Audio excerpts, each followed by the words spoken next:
Last class में हमने आपको संसद के बारे में बताया था और संसद जो है इसके 3 ऑर्गन हैं, 3 अंग हैं। एक है प्रेसिडेंट ऑफ इंडिया, राष्ट्रपति, लोकसभा एंड राज्यसभा। प्रेसिडेंट के बारे में बताया था हमने और आज बताएंगे आपको राज्यसभा के बारे में। काउंसिल ऑफ स्टेट हमने बताया था आपको कि आर्टिकल नंबर 52 से 78 तक प्रेसिडेंट ऑफ इंडिया के बारे में, उसके वर्किंग के बारे में, फंक्शंस के बारे में, उसके बाद में संसद के बारे में 79 में है। और अब आता है राज्यसभा जो कि आर्टिकल नंबर 80 कहता है, आर्टिकल नंबर 80 कहता है कि संसद में एक अपर हाउस होगा। क्या होगा? Upper house. इसे हम उच्च सदन भी कहते हैं और लोकसभा को निम्न सदन कहते हैं। 2-3 नाम हैं इसके, लिख लीजिएगा।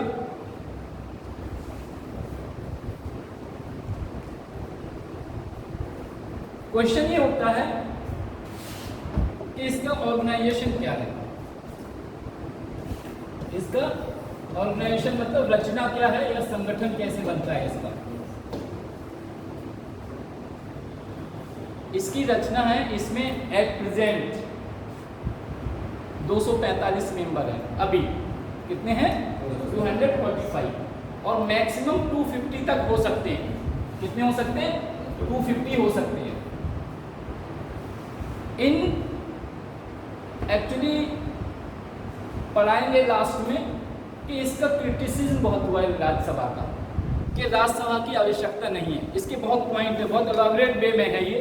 मुझे नहीं लगता एक दिन में हम सोच रहे थे खत्म होगा, लेकिन हो नहीं पाएगा। इसका क्रिटिसिज्म हुआ है कि जब किसी राज्य में विधान परिषद के बिना विधानसभा चल सकती है तो देश में क्या राज्यसभा के बिना लोकसभा से हमारी देश चल सकता है या नहीं चल सकता है?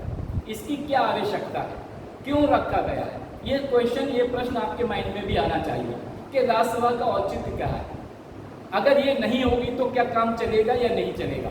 ये सब बहुत से सवाल हैं। इसी के ऊपर चर्चा करेंगे कि इसके फंक्शंस क्या है, इसका एग्जिस्टेंस क्या है, इसकी वैल्यू क्या है, ये हमारे प्रजातंत्र के लिए क्यों आवश्यक है। इन सब चीज़ों से ही क्वेश्चन आएंगे। आपसे जो क्वेश्चन पूछे जाएंगे वो डीप पूछे जाएंगे इससे। वैसे तो सबको पता है, अगर हम क्रिटिक्स वे में देखेंगे तो जब आप कोई भी कमेंट्स लिखते हैं, टिप्पणी जैसे हिंदी में बोलते हैं लिखने को आती है, तो जब कमेंट लिखेंगे तो किसी चीज़ में हमने बताया था क्रिटिसिज्म के साथ में उसका पॉजिटिव पहलू दोनों ही एनालिसिस करके लिखना। ठीक है, तो क्वेश्चन ये आता है, क्या राज्यसभा इज इट नेसेसरी, क्या बहुत आवश्यक है क्या नहीं है?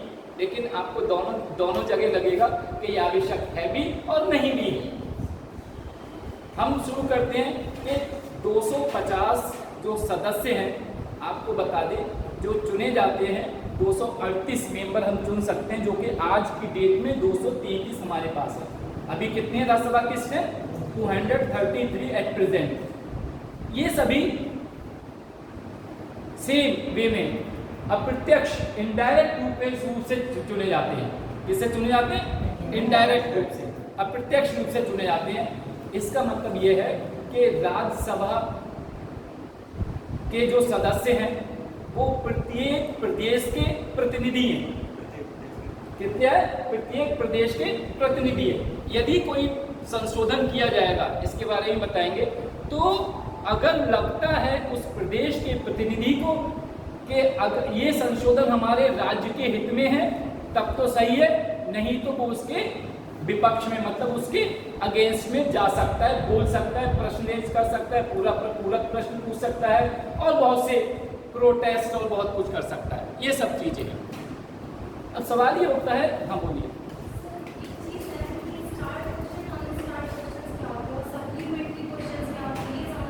अच्छा, ये अभी ठीक है, बैठ जाइए। इसमें दोनों क्वेश्चन सही है, हम वो भी बताएंगे। प्रश्न क्या क्वेश्चन आवर जिसे कहते हैं वो क्या होता है, सप्लीमेंट्री क्वेश्चन क्या होता है और शून्यकाल क्या होता है, ये एक्चुअली हमने राज्यसभा इसलिए शुरू किया है कि राज्यसभा वो अपर हाउस है, लोकसभा में पूरा आएगा डिटेल आपके पास। फिर भी पूरक प्रश्न जो होते हैं, कोई भी प्रश्न पूछता है, चलो बताएं उसका भी, कोई भी प्रश्न अगर मेंबर ऑफ पार्लियामेंट, चाहे राज्यसभा का हो या लोकसभा का हो, वो कोई प्रश्न पूछता है तो वो प्रश्न पूछने से पहले, प्रश्न अचानक नहीं पूछे जाते हैं, अचानक के लिए क्वेश्चन आवर होता है, प्रश्न काल होता है जो कि 12 बजे शुरू होता है, 1 घंटे के लिए दिया जाता है, 12 से 1 के बीच में, उसे शून्यकाल भी कहते हैं। उसमें अचानक पूछते हैं। अगर वैसे प्रश्न पूछे जाते हैं तो जिस मंत्री से कोई सदस्य पूछेगा, किसी से पर्टिकुलर से ही तो पूछेगा कि उद्योग से संबंधित है, खेल मंत्रालय से संबंधित है, या जल से संसाधन से संबंधित है, एचआरडी मिनिस्ट्री से संबंधित है, शिक्षा से, तो वो 1 महीने पहले अपने प्रश्न देता है। कितने? 1 महीने पहले उसे क्या प्रश्न पूछता है, क्योंकि हो सकता है वो प्रश्न रिलेटेड हो किसी डाटा से, इकोनॉमिक्स से रिलेटेड हो, स्टेटिस्टिक्स से रिलेटेड हो, या कुछ ऐसे डाटा उसे अपने मंत्रालय से करना हो। और ये जो प्रश्न होते हैं पूरे इंडिया लेवल के होते हैं, स्टेट के नहीं होते हैं।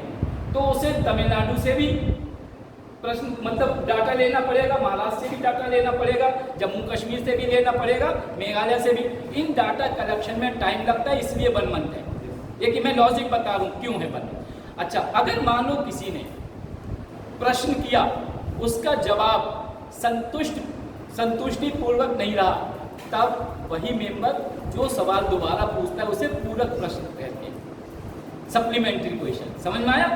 जो अगर कोई सवाल से जवाब से सेटिस्फाई नहीं है तो वो पुनः सवाल करेगा ना, पुनः सवाल करेगा तो क्या होगा, उसे पूरक प्रश्न कहेंगे। ये परमिशन 1892 एक्ट में नहीं थी। जो कांग्रेस के बनने के 1885 में पहला एक्ट आया था 1892, उसमें 3 परमिशन पहली बार भारतीयों को दी गई। उसमें यह भी था कि बजट में वो प्रश्न पूछ सकते थे। बड़ा इंपॉर्टेंट है, ये आता है, ये सिविल सर्विसेज में कमेंट्स के ऊपर आता है। तो उसमें प्रश्न पूछने का अधिकार था, पूरक प्रश्न मतलब उस पर क्रॉस क्वेश्चन जिसे कहते हैं वो पूछने का अधिकार नहीं था। जैसे आपने कहा कि किसी मंत्री से कहा, उन्होंने कहा कि हम कोला घाट का पुल बनवा देंगे या डिग्री कॉलेज या कन्याओं के लिए डिग्री कॉलेज बनाएंगे, और उन्होंने 5 साल में नहीं बनवाए और दोबारा उन्होंने वोट के लिए कहा।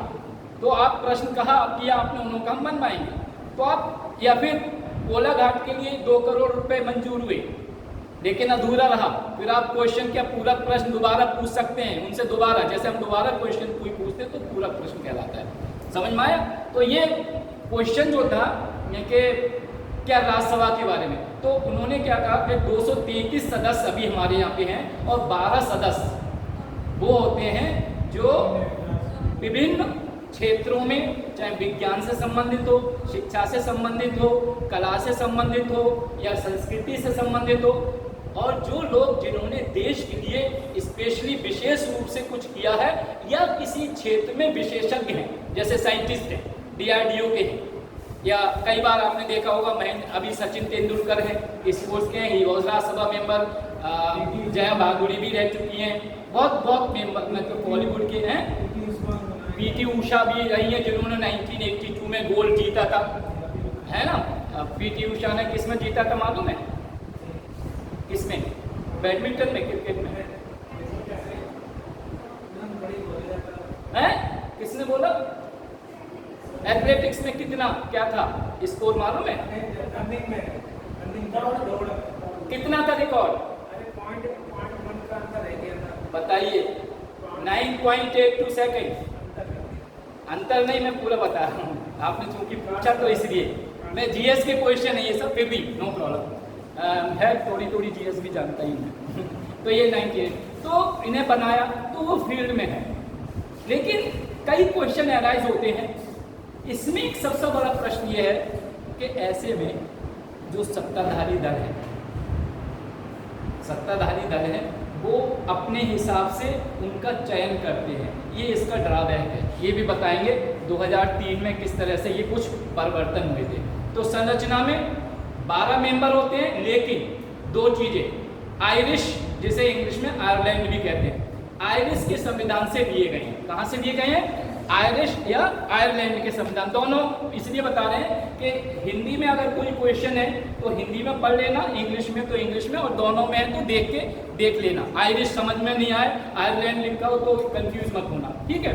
तो ये वहाँ से लिए गए हैं आयरिश संविधान से, जिस तरह से हमने बताया था आपको अलग अलग संविधानों से हमारे यहाँ सब चीजें ली गई हैं। क्वेश्चन उठता है, कोई चीज रह नहीं जाए। हाँ, एक चीज और बड़ा इंपॉर्टेंट जो हमने जो द्विसदनात्मक, ये पहले बोलना चाहिए था मुझे सेंटेंस, जो द्विसदनात्मक पार्लियामेंट्री संसदीय सिस्टम है, ये 1990 का जो एक्ट था मॉन्टेग्यू चेम्सफोर्ड रिफॉर्म, वहां में था, वहां से लिया गया बाइकैमरलिज्म जिसे कहते हैं, द्विसदनात्मक संसद।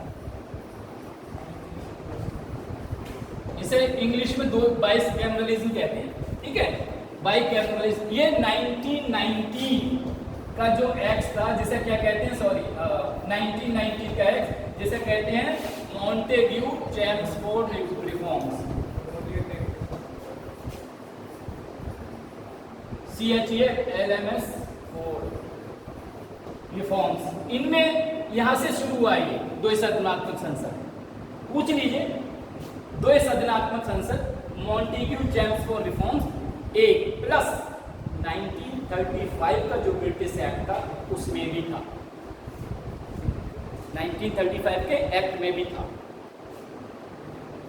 इसमें एक चीज और थी, एडिशनली बता दे रहा हूं, राज्यसभा से संबंधित नहीं होती है, कि जो जितने भी जब डिमांड कांग्रेस करती थी, पहले जितने थे हमने बताया था, एक्ट आए थे, रेगुलेटिंग एक्ट आया था 1773 में, 1784 में फिर इसका पिट का इंडिया एक्ट आया था, पिट्स इंडिया एक्ट जिसे बोलते हैं, और रेगुलेटिंग एक्ट का संशोधन वाला 1981 में आया था। इसके बाद 1892 का एक्ट था। लेकिन जो दो 1909 और 1990 के ये एक्ट नामों के, इन्हें रिफॉर्म का नाम दिया गया था। क्यों? उस वक्त कांग्रेस 1885 में जो बनी थी वो 24 साल की हो गई थी 1909 में, 24 साल डिमांड हो गए थे। क्यों? 20 साल मॉडरेट लीडर, जिन्हें उदारवादी नेता कहते हैं, वो लोग 20 साल से कुछ डिमांड कर रहे थे। उसके बाद ही तो स्प्लिट हुआ था 1907 में, सूरत के उस अधिवेशन में स्प्लिट हुआ था। तो क्यों? क्योंकि उन्होंने कहा पिछले 20 साल से आप रिपीट कर रहे हैं सेम डिमांड को, और कोई उन पे they are turning to deaf ears, मतलब अनसुना कर रहे हैं, तो आप क्यों, हमें अब जल्दी चाहिए, हमें अपनी डिमांड पूरी हो। तब 1909 एक्ट आया था, और उसके बाद 1990 में बाइकैमरलिज्म करके इन्होंने द्विसदनात्मक संसद बनाई थी। और 1922 में तभी गांधी जी ने कहा था कि भारत का संविधान, जो मांग रखी थी सेल्फ डिसीजन की 1914 में, कि भारत का संविधान भारतीयों की इच्छा अनुसार होगा, ना कि ब्रिटिश के अनुसार। ये सब चीजें कोरिलेट होती हैं। एक दिन पूरी जब बता देंगे ना तो आपको सीक्वेंस से सब समझ में आ जाएगा। तो ये मॉन्टेग्यू चेम्सफोर्ड रिफॉर्म ये था। और इन 1919 अगर कोई आएगा तो 1935 में लिखना है, 1919 में बाइकैमरलिज्म शुरू हुआ था उसमें, ठीक है। अच्छा,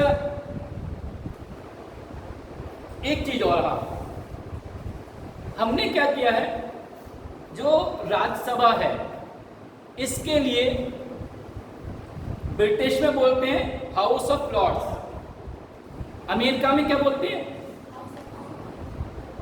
सीनेट। क्या बोलते हैं? लोकसभा को अमेरिका में क्या बोलते हैं? कांग्रेस। क्या बोलते हैं? कांग्रेस। सही है। हमने क्या किया है, हमने राज्यसभा में जो सदस्य दिए, बड़ा एक एक शब्द ध्यान से, असल में मेरा एक चीज डिस्टर्बेंस ये हो रहा है, सामने का दरवाजा नहीं खोला है, बार बार दिमाग यही जा रहा है, थोड़ा सा खोल दीजिए, थोड़ा क्रॉस वेंटिलेशन हो जाएगा, वो डिस्टर्ब कर रहा है। जैसे ना बैटिंग वालों को कभी कभी लाइट बना के वो डिस्टर्ब करता है, थोड़ा सा सफोकेशन भी है। आ जाइए,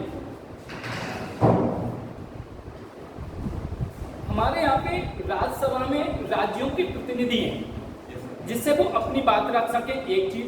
दूसरी एक इंपॉर्टेंट चीज है कि हमारा देश संघात्मक देश है, फेडरलिज्म है हमारे यहाँ, और फेडरलिज्म शब्द हमने कहाँ से लिया है? अमेरिका में।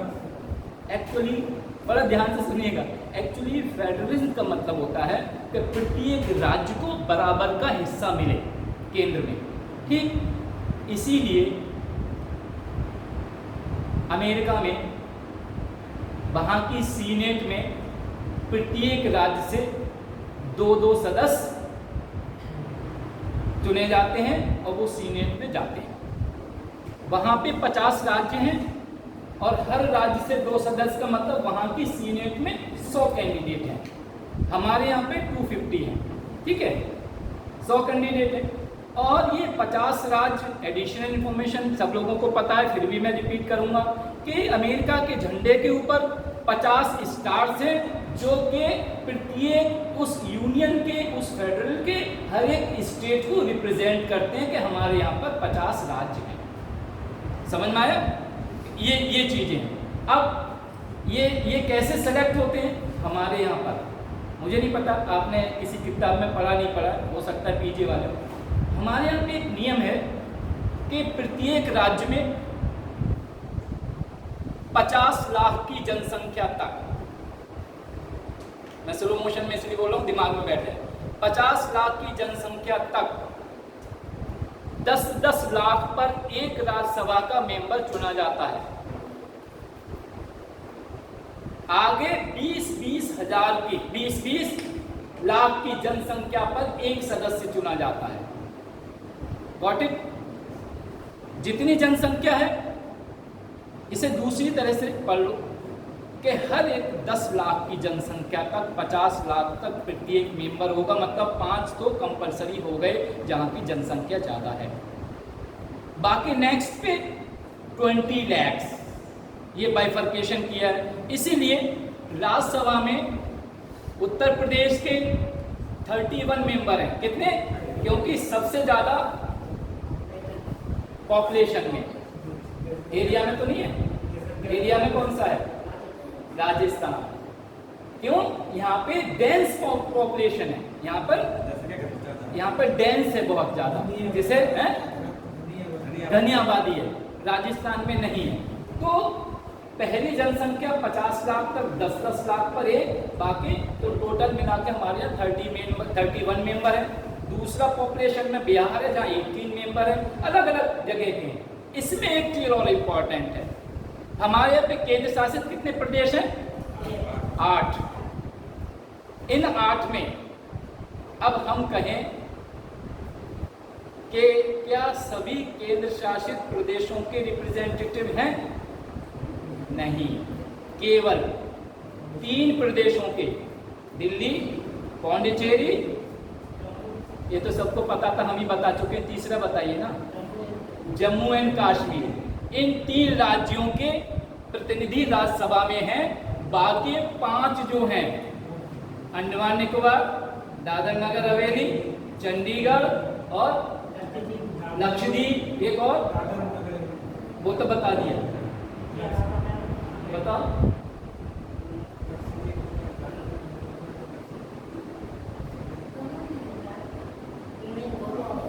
सही बोल रही है, दमनदीप है, सेपरेट है दमनदीप, ठीक है। ये 5 हैं, देख लेना, आज रेफर कर लेना। पहले था गोवा दमनदीप, गोवा 1961 में अलग हो गया था, दमनदीप आज भी वही है, यूनियन टेरिटरी है, चंडीगढ़ है, अंडमान निकोबार है, स्टेट में मिल गया ना। अच्छा वो अभी, ठीक है, लेकिन अभी ये उसमें मैं बताऊं आपको बहुत फ्रैंकली स्पीकिंग, अभी ये बिल है, पास नहीं हुआ है। अभी आप अगर आज इम्तिहान हो जाए तो गलती से लिख मत देना, ये मैं अभी बता रहा हूँ आपको लेटेस्ट इन्फॉर्मेशन अपडेशन के साथ में, ठीक है। अभी लिख नहीं देना। जैसे अभी आपको पता है जम्मू कश्मीर की विधानसभा क्या भंग हो गई है? हुई है भंग? क्या नहीं हुई है ना। अभी तो अगस्त 19 से ऐसी चीज चल रहा है, अभी ऐसे चल रहा है ना। तो अभी अगर I am not talking about लेखपाल या क्लर्क के एग्जाम में, अगर सिविल सर्विसेज का एग्जाम होता है और अगर आप इस तरह से लिखते नहीं, नोबडी विल एक्सेप्ट, तो आपको बहुत क्लैरिटी होना चाहिए कि अभी क्या चल रहा है। You should be update. Up to date का मतलब आज तक, अपडेट मतलब जो लेटेस्ट हुआ है वो सब। ठीक है, जम्मू कश्मीर आज भी हमारे यहाँ पे वो नहीं है। और इसी तरह जो आप लद्दाख की बात करें, वहाँ एडमिनिस्ट्रेटर रहेगा, परसीमन सही दस नहीं हुआ इसलिए इलेक्शन नहीं हुआ, बिकॉज ऑफ परसीमन। बाउंड्री कमीशन जो रहते हैं, इंटरनल जो कमीशन रहता है, वो अभी बना नहीं है। और वो तब बनेगा जब लेह लद्दाख, और उसके लिए हमने एक पढ़ाया था एक शब्द inter state council. Leh Ladakh और इनके लिए एक इंटर स्टेट काउंसिल चल रहा है प्रोसीजर, वो बनने के बाद बाउंड्री का, उनकी दोनों की बाउंड्री का डिसाइड होगा, तब कहीं जाके इलेक्शन होंगे। लेकिन अभी भंग चल रही है लोकसभा। इसी के लिए एक और क्वेश्चन आ गया माइंड में, जैसे हम कहते हैं कि राज्यसभा स्थायी सदन है, परमानेंट हाउस है ना, क्यों? कई क्वेश्चन मैं पूछूंगा, परमानेंट सदन क्यों है? अगर राज्यसभा के एक मेंबर की टेन्योर 6 साल है, तो उपराष्ट्रपति एक्स ऑफिशियो चेयरमैन होता है, उसका टेन्योर 6 साल क्यों नहीं है? नहीं, कैसे? वो भी तो अप्रत्यक्ष चुना जाता है, कहाँ डायरेक्ट चुना जाता है? इनडायरेक्टली तो चुनता है, इनडायरेक्टली तो चुनते ना। चलो इन पर बात होगी, तो समझ गए। तो हमारे यहाँ 3 में केवल सदस्य हैं, बाकी नहीं है।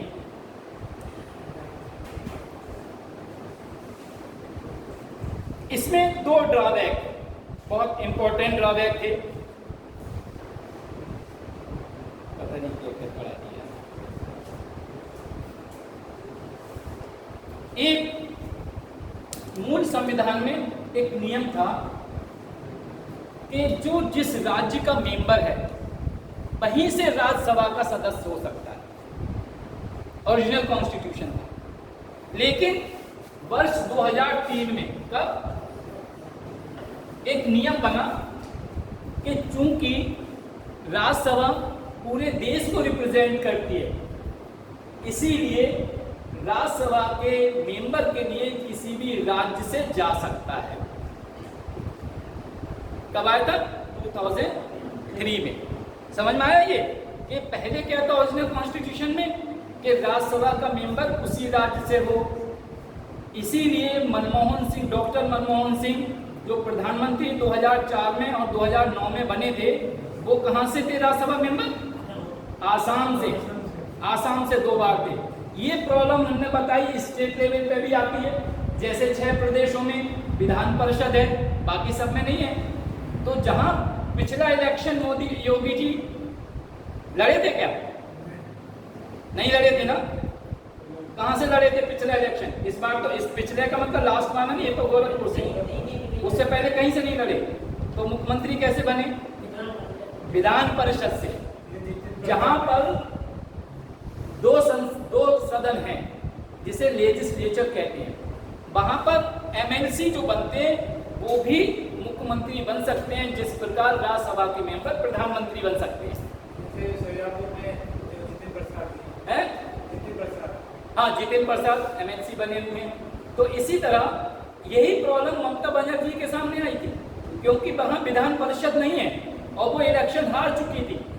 तब उन्होंने कहा कि हमारे प्रदेश में भी, बंगाल में विधान परिषद होना चाहिए, जिससे विधान परिषद के थ्रू हम कोई भी मंत्री बन सकता है।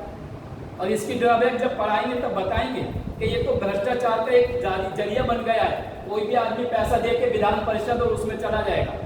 ये आएगा जब क्रिटिसिज्म होगा तो उसके बारे में बात करेंगे। एक ये था। दूसरा पॉइंट 2003 में एक और था, वो ये था कि पहले जो वोटिंग होती थी वो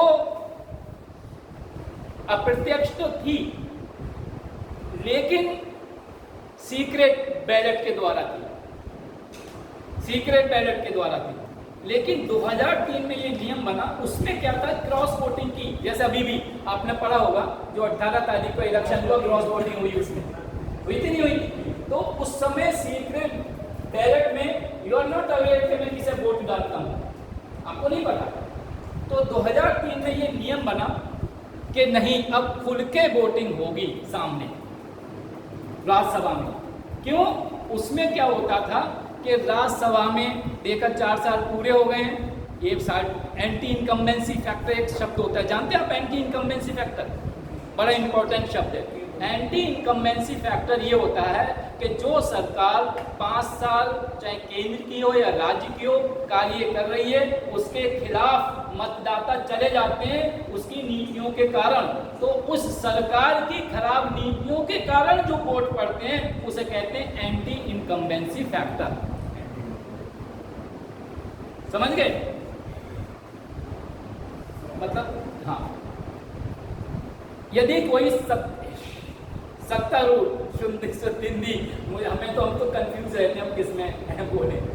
अगर कोई सत्ताधारी पार्टी है, 4 साल तक उसने अपने हिसाब से, अपनी सोच से, अपनी विचारधारा से अच्छा कार्य किया, लेकिन पब्लिक, नौजवान खुश नहीं है, चाहे रोजगार की वजह से या शिक्षा की वजह से अच्छी अपॉर्चुनिटी नहीं मिली हो, किसान खुश नहीं है, या मकान जिन्हें नहीं मिला है वो खुश नहीं है, या राशन कार्ड की वजह से ना खुश हैं, गवर्नमेंट ने या जहाँ स्कूल नहीं है वहाँ स्कूल नहीं बनवाए, पुल टूटा है पुल नहीं बनवाए, आवागमन के साधन सही नहीं है।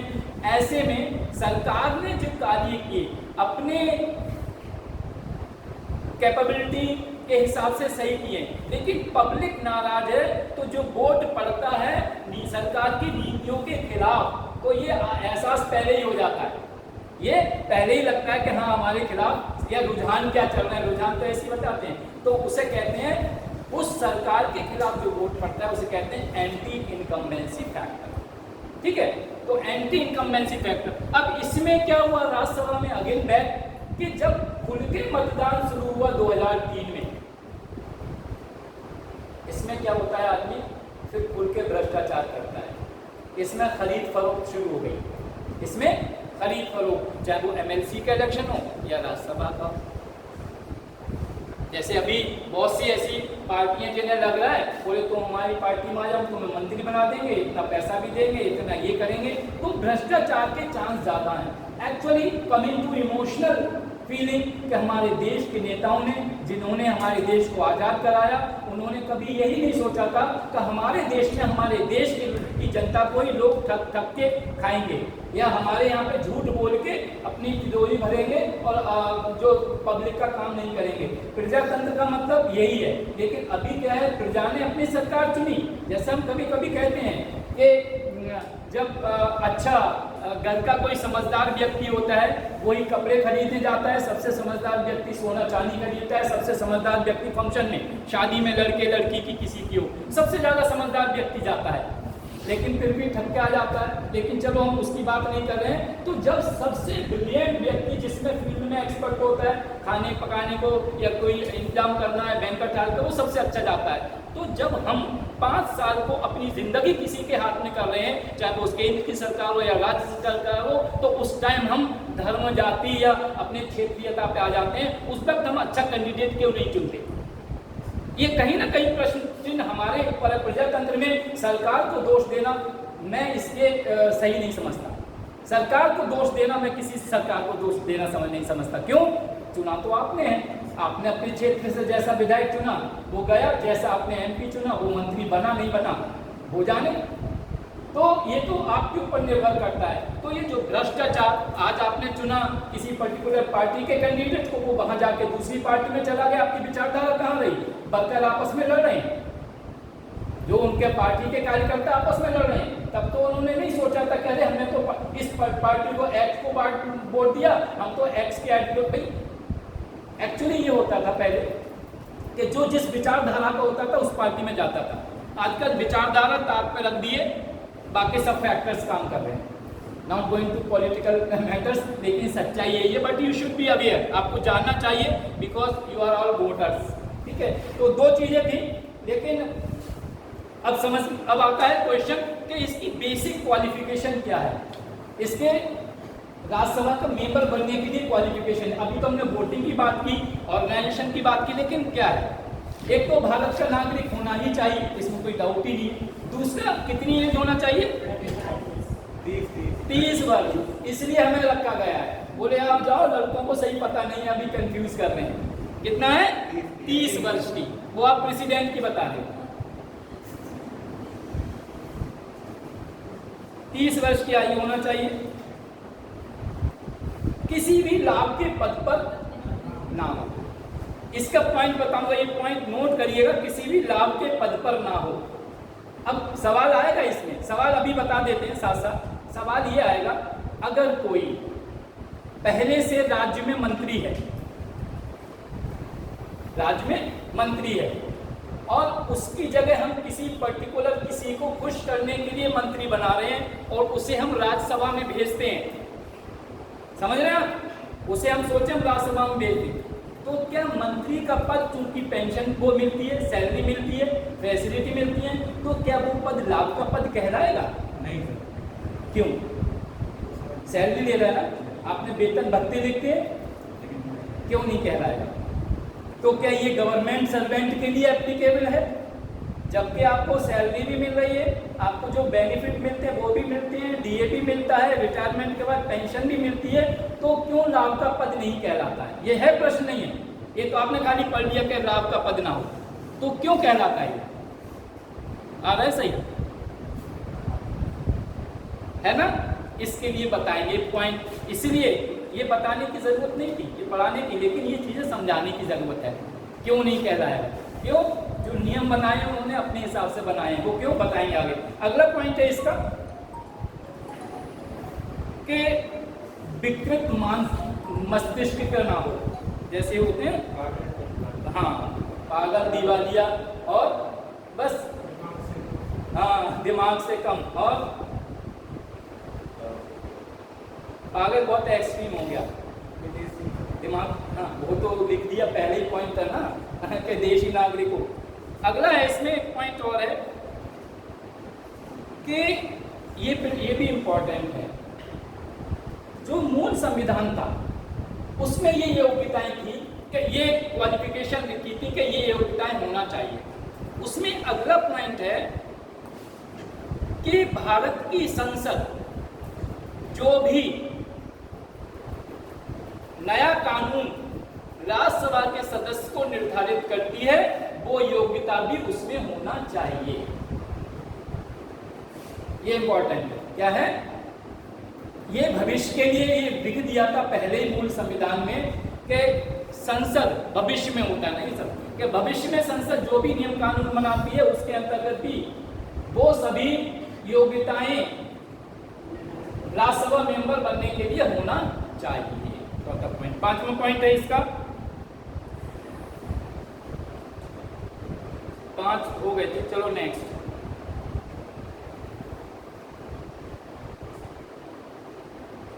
जो हमने बताया था लाभ का पद, एक आर्टिकल है 102, कौन सा है?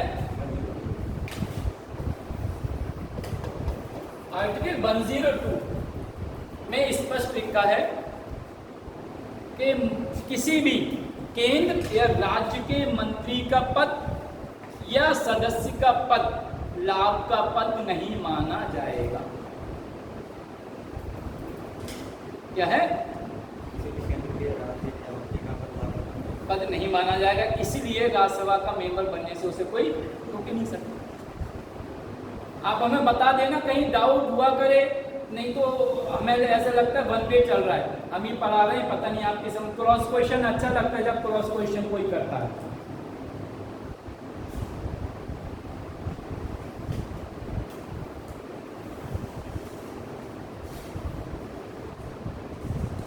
इसे हमने सवाल किया था कि इसे स्थायी सदन क्यों कहते हैं, बताइए। 2 कारण बता रहे हैं। पहले मैं पूछूंगा, लोकसभा को राष्ट्रपति भंग कर सकता है, राज्यसभा को कर सकता है, क्यों? सदन का मुखिया तो वो भी है, मतलब दोनों सदनों। तभी तो हम कह रहे परमानेंट क्यों है। सवाल तो हमने हिंदी में इंग्लिश में यही किया था ना, स्थायी क्यों है।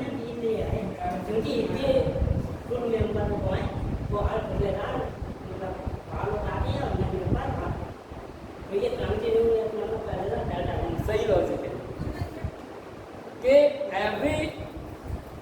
after 2 years 1/3 members retires. इसका मतलब जो उनकी जगह कोई आया है तो उन्हें तो 6 साल का टेन्योर पूरा करना ही है ना। 6 साल के लिए आया, बीच में आप थोड़ी कर देंगे। और लोग राज्यसभा भंग नहीं कर सकता राष्ट्रपति। इसका मतलब जब भंग नहीं कर सकता अच्छा, इसके बड़े बेनिफिट है जो आलोचना में हमने बताई थी, उसका बेनिफिट ये है कि आपातकाल स्थिति में जब लोकसभा भंग हो तो राज्यसभा ही, जितने बिल होती है राज्यसभा के द्वारा ही पास होते हैं। उसमें किसी को ऑब्जेक्शन इसलिए नहीं होता है क्योंकि राज्यसभा में सभी राज्यों के मेंबर हैं। इसीलिए ये स्थायी सदन काल कहने के दो कारण हैं। एक तो ये कि प्रत्येक 2 वर्ष बाद 1/3 मेंबर सेवानिवृत्त होते हैं और आगे वो चलते रहते हैं, 6 साल का उनका टेन्योर कंप्लीट नहीं होता है। इसके ऊपर एक क्वेश्चन आया था, कभी कभी किसी ने कहा कि ब्रिटिश सरकार ने इंदिरा गांधी से कहा था, कुछ प्रॉब्लम जब आई थी इमरजेंसी के टाइम पर 77 में, कि आप हमें 24 घंटे का राज दे दीजिए, हम सब कुछ ठीक कर देंगे। इंदिरा गांधी ने उसी लहजे में जवाब दिया कि 23 घंटे का ले लो या 25 घंटे का, कहावत है, पता नहीं, मैंने कोट अनकोट के 24 घंटे का नहीं दे सकते क्योंकि 24 घंटे तो कभी समाप्ति नहीं होते। Got it? कभी कभी आप यूट्यूब पे देखते, मैं भी देखता हूँ, या उसमें आते हैं जीमेल वगैरह पे कि IAS से ऐसे ऐसे क्वेश्चन पूछे जाते हैं, आते हैं ना, तो वो टिपिकल नहीं होते, नॉर्मल क्वेश्चन होते हैं। अगर जो पुराने बैच वाले लड़के होंगे, एक दिन हमने इस तरह के क्वेश्चन पूछे थे जो आपके लिए लगे होंगे कि किस तरह के क्वेश्चन पूछ रहे हैं, और वो IAS लेवल के थे। ध्यान आ रहा है आपको?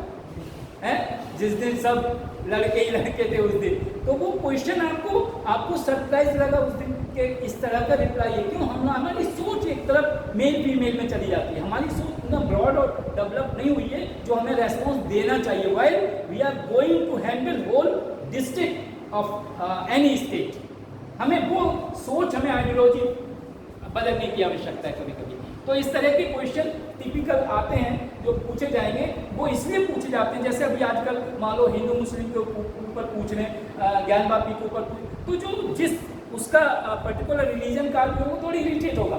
लेकिन जब आपके चेहरे से, कहते नहीं आपके चेहरे से सब कुछ पता चल जाएगा कि आपके चेहरे पे क्या SP बनोगे, नहीं पता चला कॉकरोच से डर लगता है और आपने भरा कि मैं IPS बनना चाहता हूँ। आगे बोले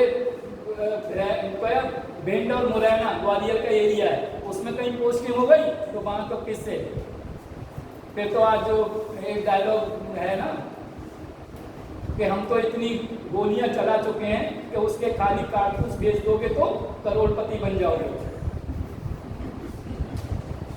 कोट अनकोट। तो ये चीजें ऐसी होती हैं कि इरिटेट वाले सवाल आपको इरिटेट करने की, क्योंकि वहां पे 5 मेंबर में एक आपको साइकोलॉजिस्ट मिलेगा, वो सिर्फ कुछ नहीं करेगा, मौन धारण करके बैठा है, वो ये देखेगा कि सवाल किया है, फेस पे एक्सप्रेशन क्या है, वो इसी बात के नंबर देगा। तो आपको कभी भी किसी, ये चीजें प्रैक्टिस की हैं कि कभी आपको अब उस लेवल पे आपको माइंड डेवलप करना पड़ेगा कि जो सवाल ये कह रहा है कुछ भी हो। अब देखिए बाहर जो मेट्रोपॉलिटन सिटी में, यहाँ पे थोड़ा सा अलग है, लेकिन वहाँ पे आइडियोलॉजी आपकी कुछ चेंज हो जाएगी जब देखोगे एटमॉस्फेयर। तो मैं चाहता हूँ तो इस तरह का एटमॉस्फेयर आपके माइंड में डेवलप हो कि किस तरह के क्वेश्चन पूछे जाते हैं। तो ये एक तो ये था 102 के अंतर्गत लाभ के पद पर लाभ का पद नहीं माना जाएगा, और मेंबर भी क्यों ना हो, मंत्री के अलावा अगर वो मेंबर है तब भी।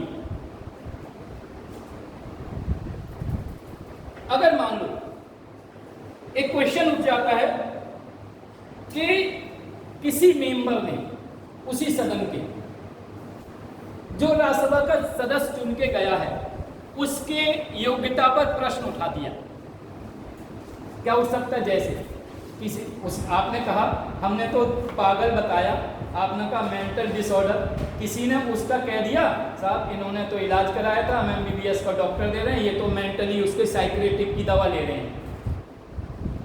मानो दे सकता नहीं दे सकता, आजकल होता नहीं।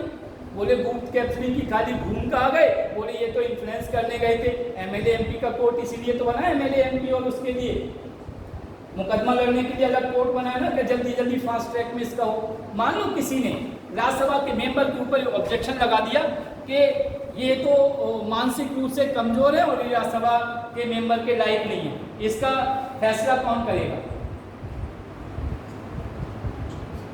इसके लिए केस जाता है राष्ट्रपति के पास। यदि किसी भी राज्यसभा की बात हो रही है, राज्यसभा के सदस्य के ऊपर उसकी अयोग्यता के ऊपर प्रश्न चिन्ह उठता है तो वो केस राष्ट्रपति के पास जाएगा और राष्ट्रपति चुनाव आयोग के परामर्श के हिसाब से एक्शन लेगा और वो एक्शन अंतिम होगा।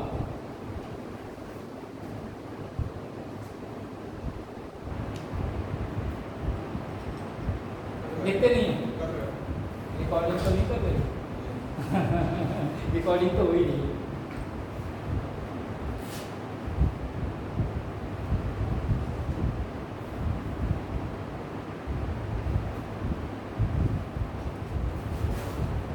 लिख लिया?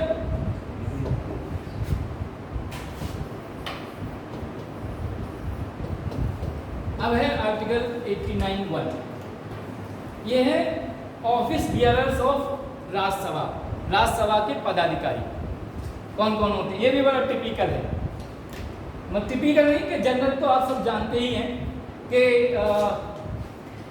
राज्यसभा का पदेन अधिकारी जिसे बोलते हैं एक्स ऑफिसियो चेयरमैन, वो होता है वाइस प्रेसिडेंट। कौन होता है? प्रश्न ये उठता है कि पदेन अधिकारी होता क्या है, क्यों होता है वाइस प्रेसिडेंट? वाइस प्रेसिडेंट के पास काम नहीं है क्या? उसे क्यों बनाया गया उसे?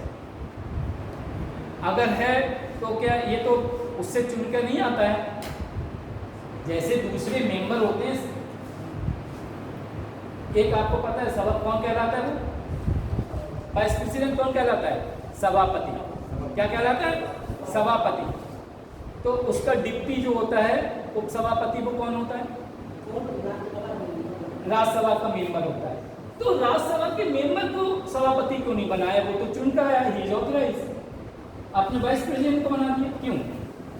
ये चीजें, ये क्वेश्चन पूछ सकते हैं, ये इंटरव्यू टाइप क्वेश्चन है। क्यों? राष्ट्रपति भंग नहीं कर सकता, कोई भी नहीं भंग कर सकता। ये तो हमने अभी पढ़ाया, अभी भूल गए। हमने कहा था राज्यसभा को तो प्रेसिडेंट भी भंग नहीं कर सकता। आप कहें इतनी जल्दी भूल गए? मौसम तो साफ है अभी, आजकल ठंडा मौसम है, गर्मी पड़े तो हो सकता है कोई एक आध स्कूल कहीं नहीं, वो तो होगी, वो तो राज्यसभा की नहीं, वो तो संसद की क्वालिफिकेशन होगी। राष्ट्रपति का भी यही है ना, दोनों संसद। हम बताते हैं यही चीज, क्योंकि वाइस प्रेसिडेंट के पास कोई एडिशनल रेस्पॉन्सिबिलिटी नहीं है, इसीलिए उस पोस्ट की गरिमा को ध्यान में रखते हुए उसे एक्स ऑफिशियो चेयरमैन बनाया गया है। अगर वो नहीं होता तो जो मेंबर है उसको ही सभापति चुनते, जिस तरह लोकसभा में उसी के मेंबर को लोकसभा का स्पीकर या अध्यक्ष या अध्यक्षा चुना जाता है। और ये इंटरव्यू का क्वेश्चन हो सकता है कि उसके लिए is not having the key responsibility, इसीलिए उसे एक्स ऑफिशियो एक गरिमा के लिए वाइस प्रेसिडेंट के लिए बनाया गया है, जबकि वो मेंबर नहीं। ठीक है, उप सभापति हो गया एक ऑफिसर। दूसरा है कि राज्यसभा के सदस्यों में से ही एक सदस्य उपसभापति चुना जाता है। दोनों में डिफरेंस हो गया।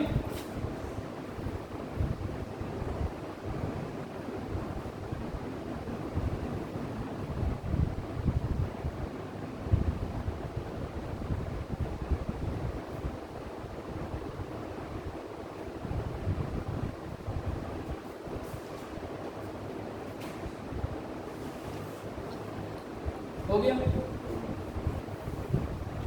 उसी में से चुना जाता है। पर देखिए अब ये है सवाल, ये उठता है कि यदि वाइस प्रेसिडेंट राष्ट्रपति के पद पर पहुंच गया, टाइम बीत के लिए वो बाहर गए हैं तब, तो उपसभापति को वाइस प्रेसिडेंट तो नहीं बना सकते, लेकिन वो सभापति बन जाएगा, प्रमोट होगा। और उसके लिए ये नोट करने की चीज़ है, और उसके लिए विधानसभा अध्यक्ष, विधानसभा नॉट लोकसभा, विधानसभा अध्यक्ष के हिसाब से ही जितनी सुविधाएं मिलती हैं वो मिलेंगी विधानसभा के अध्यक्ष के हिसाब से, ठीक है। क्या हुआ? नहीं, he will be getting the amenity privileges equivalent to Speaker of Legislative Assembly. Got it?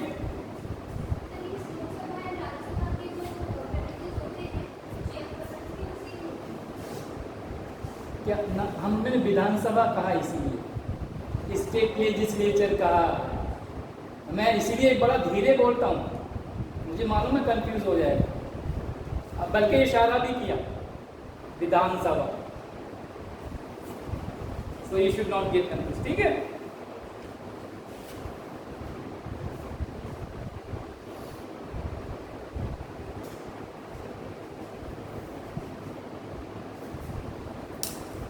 अब सवाल ये है कि उपसभापति को अब कैसे हटाया जा सकता है। मान लो उपसभापति ये कार्य सही नहीं कर रहा है, वाइस प्रेसिडेंट को तो इम्पीचमेंट के द्वारा हटाओगे, लेकिन उपसभापति मान लो कार्य नहीं कर रहे हैं, अच्छा फिर तो उसे 2/3 बहुमत से हटाया जा सकता है। अगर उसे हटा दिया गया,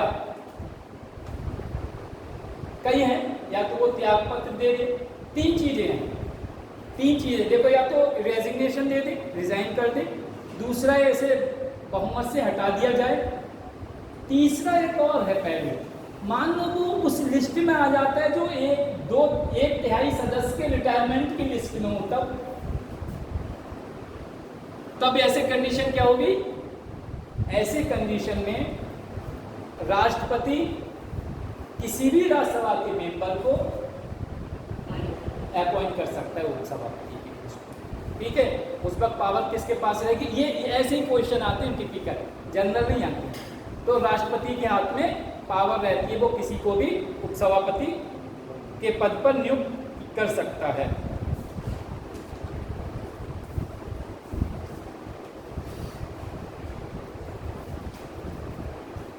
राज्यसभा, ये जो जितने भी पदाधिकारी हैं, सभापति और उपसभापति, इनका जो वेतन मिलता है वो कहाँ से मिलता है? संचित निधि से, ठीक है।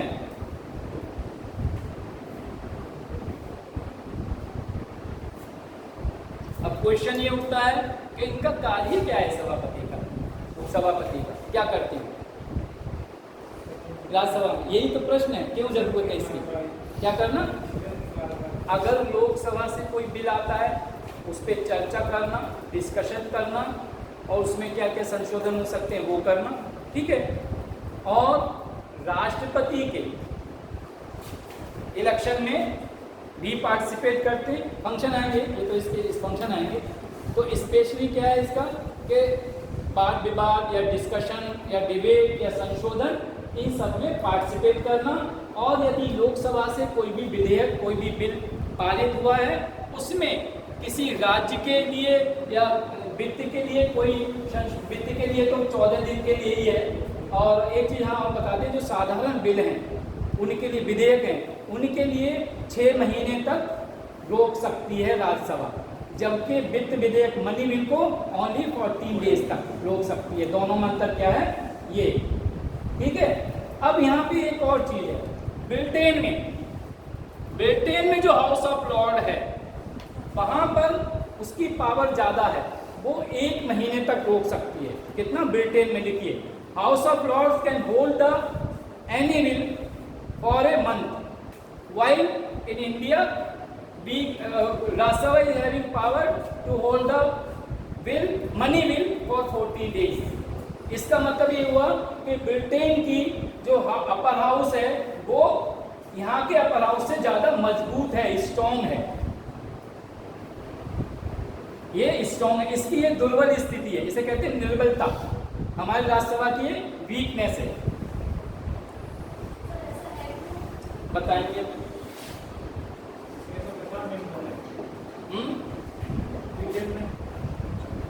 क्या है?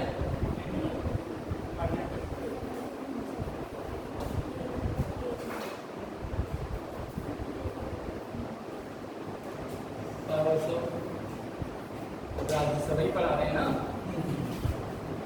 इसमें है सबसे पहले लेजिस्लेटिव पावर या विधायी शक्तियां।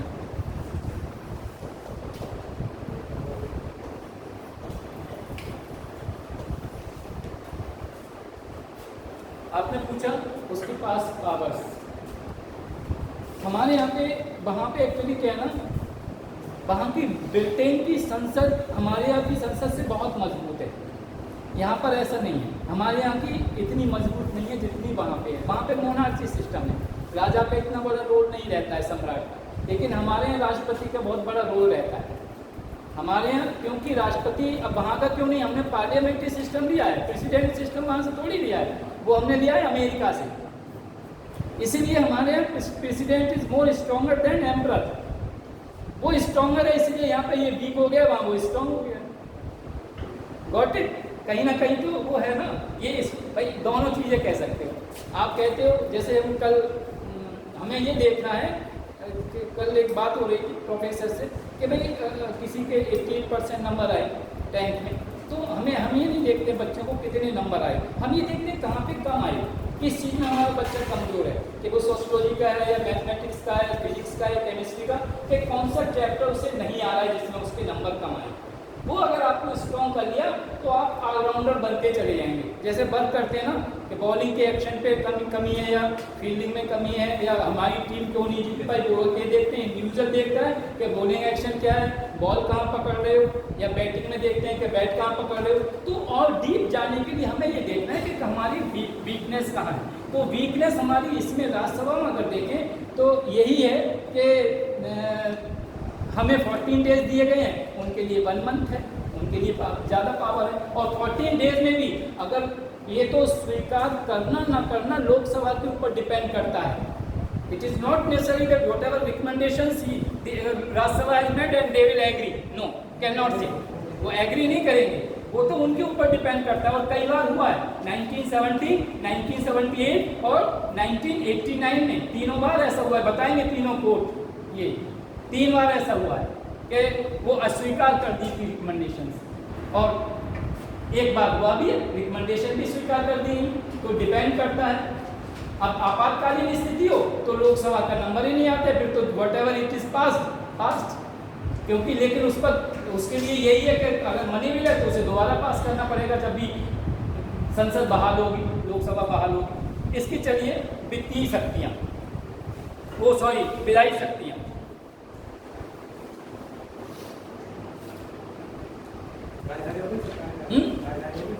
कार्यकारी क्यों, ये भी वो कहाँ है, कोई सी नहीं हुई है, यही पहली चल रही है।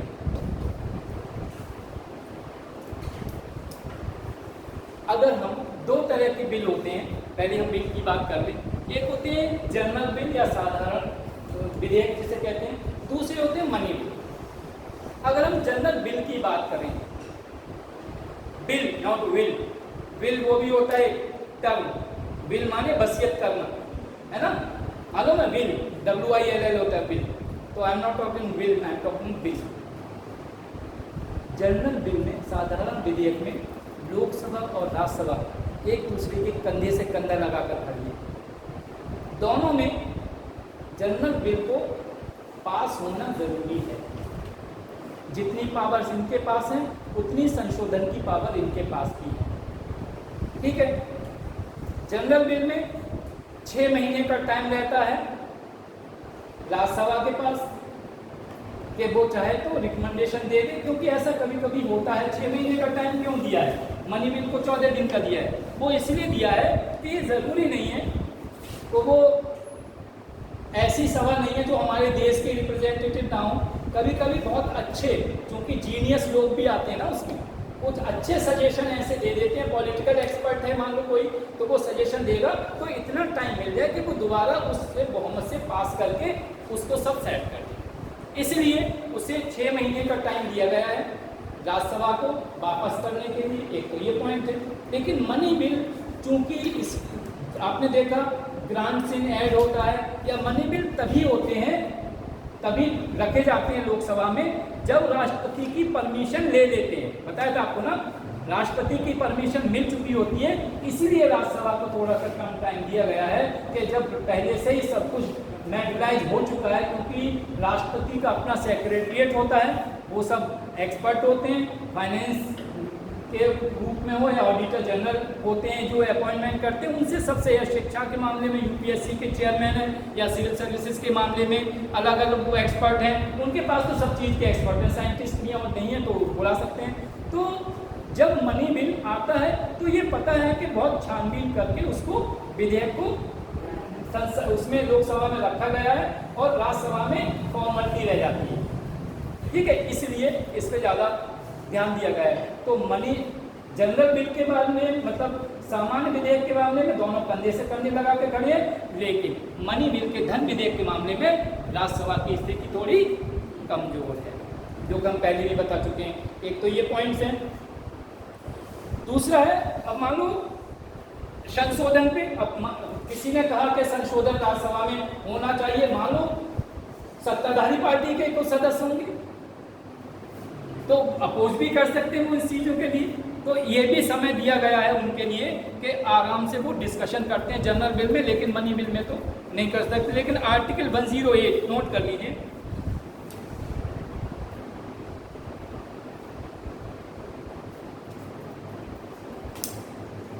यदि जनरल बिल में किसी भी तरह की आपस में मतभेद उभरता है या बहस होती है, ऐसे में आर्टिकल 108 कहता है कि दोनों सदनों का संयुक्त अधिवेशन बुलाया जाएगा, जिसकी अध्यक्षता लोकसभा का स्पीकर करेगा। दोनों सदनों का संयुक्त अधिवेशन बुलाया जाएगा। लेकिन इसमें समस्या क्या है कि इस अधिवेशन में, इस सेशन में बहुमत के आधार पर बिल पारित होगा। अब बहुमत तो लोकसभा के पास है क्योंकि वहाँ के मेंबर ज़्यादा होते हैं, और राज्यसभा के भी कुछ मेंबर होंगे जो वोट करेंगे, जो उनकी पार्टी के होंगे, तो पास हो ही जाता है सभी वैसे। और स्पीकर भी वही है लोकसभा, और स्पीकर इसीलिए आपने देखा क्या है, हर एक पार्टी ये चाहती है मेरा राष्ट्रपति भी हो, मेरा उपराष्ट्रपति भी हो, अभी चल रहा है दोनों का, मेरा स्पीकर और लोकसभा हो और सब कुछ हमारा हो।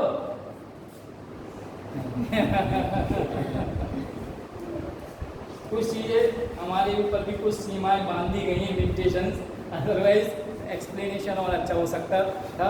जो मेरे स्टूडेंट जानते हैं कि क्लास में मैं बहुत एग्जांपल दे के पढ़ाता हूँ, उसके माइंड में आ गया था।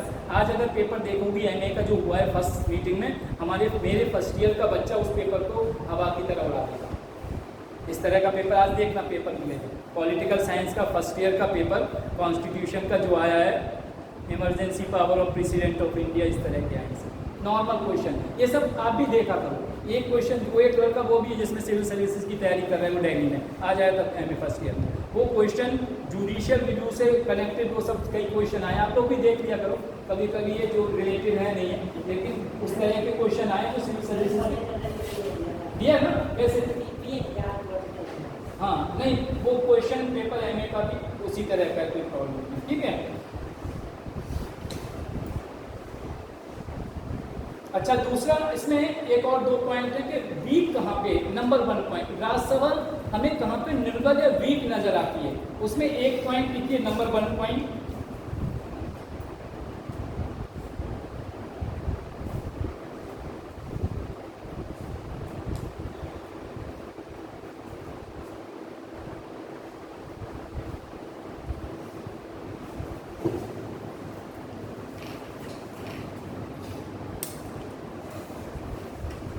संयुक्त अधिवेशन, ज्वाइंट सेशन बुलाने का अधिकार राष्ट्रपति को होता है। सही है, पूरी बात ध्यान से सुनिए, तब आपको लगेगा कि सुनना ही पड़ेगा आपको, वैसे लिखने से कोई लंबा है डिस्कशन, फिर आप कंक्लूड करके। ज्वाइंट सेशन, संयुक्त अधिवेशन बुलाने का अधिकार राष्ट्रपति को है। और जो राष्ट्रपति, चूंकि गवर्नमेंट कौन है, मंत्रिपरिषद, कैबिनेट, तो जो ज्वाइंट सेशन बुलाता है वो राष्ट्रपति मंत्री परिषद की सलाह से बुलाता है। देखो बुलाता कौन है? राष्ट्रपति। और बुलाता कैसे? समझना है, मायने में बिठाना है सिस्टम कि मंत्री परिषद की सलाह से बुलाता है वो। अब ज्वाइंट सेशन में जो भी बातें बिल में गई हैं वो लोकसभा से ही गई है ना। लोकसभा में भी डिस्कशन हुआ है, बहस हुई है, वाद विवाद हुआ है, संशोधन हुआ है, उसके बाद ही तो राज्यसभा को भेजा है। तो राज्यसभा ने मान लो, यही तो बात आई थी कि अगर राज्यसभा को संशोधन करती है, स्वीकार कर देती कुछ चीज़ों को, तभी तो वो ज्वाइंट सेशन बुलाएगा।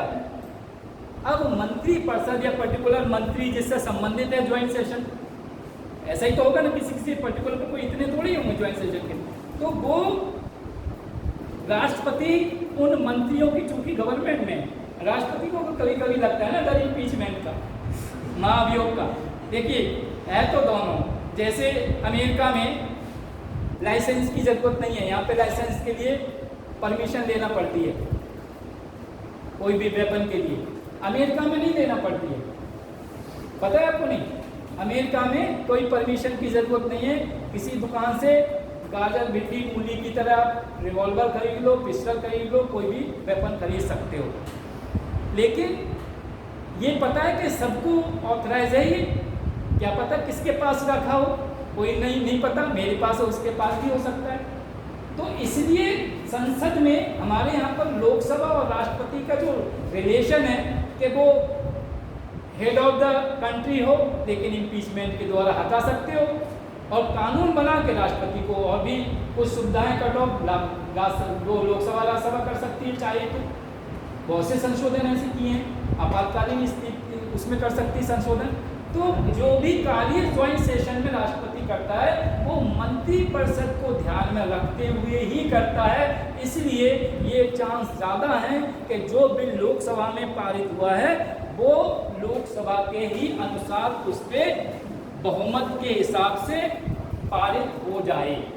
यहाँ पर आके राज्यसभा हमारी वीक हो जाती है। क्यों? मंत्री परिषद, राष्ट्रपति और लोकसभा तीनों ही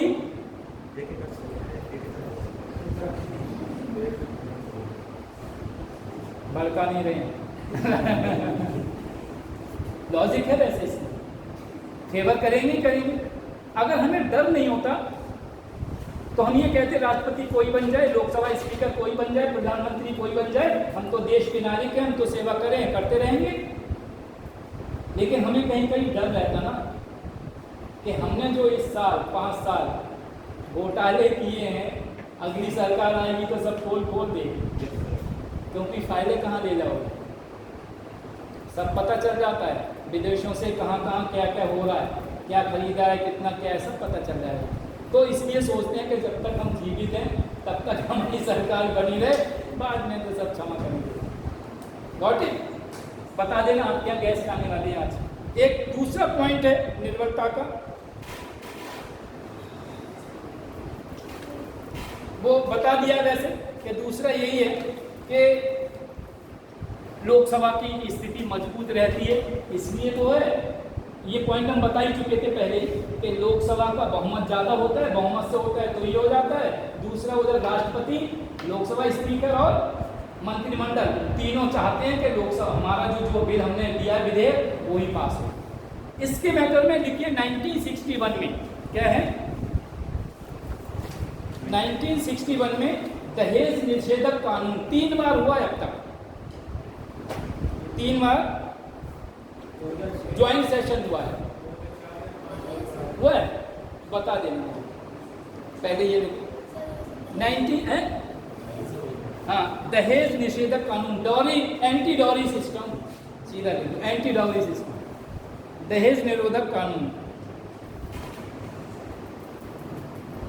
एक तो ये हुआ जिसमें 2 दिन बैठक चली थी और मतभेद दूर हुए। दूसरा था मई 1978 बैंकिंग सर्विस कमीशन या बैंक सेवा आयोग, इसके ऊपर संयुक्त बैठक बुलाई गई। बैंक सेवा आयोग, बैंकिंग सर्विस एंड दहेज प्रथा के ऊपर लिख दो ना, दहेज निषेधक विधेयक, एंटी डॉरी सिस्टम। दूसरा बोला हमने banking service system commission, banking service commission. मई 7 तो डेट बोलो ना, मई 7। तीसरा है, नहीं 2 ही बार हुआ, वित्तीय शक्तियां। दूसरा पॉइंट है वित्तीय शक्ति।